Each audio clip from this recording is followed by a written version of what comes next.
So at the end of your workshop, you will have a set of conditions that folks think make a real difference to the doctor-manager relationship, and those are very likely to map onto the inquiry findings.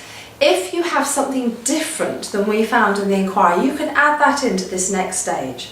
But at this moment, what we've done is give you a number of questions that are what we think really symbolise the underlying conditions that you need in your organisation. If you want to add some in, do, but we're going to ask you questions about those.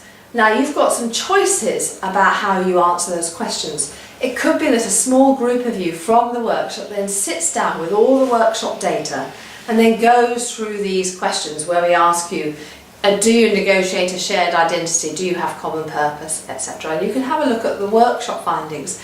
And if you need to augment that because you want to go and invite some other folks into the conversation, or you want to send out a short survey in the trust, you can do that. Find the best way of collecting the data for yourself that engages the most people. But we're going to take you through now a series of questions about what you might call culture, the underlying culture in an organisation that will really make a difference to the doctor-manager relationship.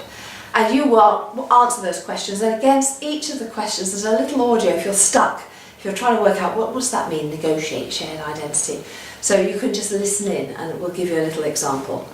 And at the end of that session, you'll then have a report, which is, this is what you think from your workshop, from any extra data that you've gathered.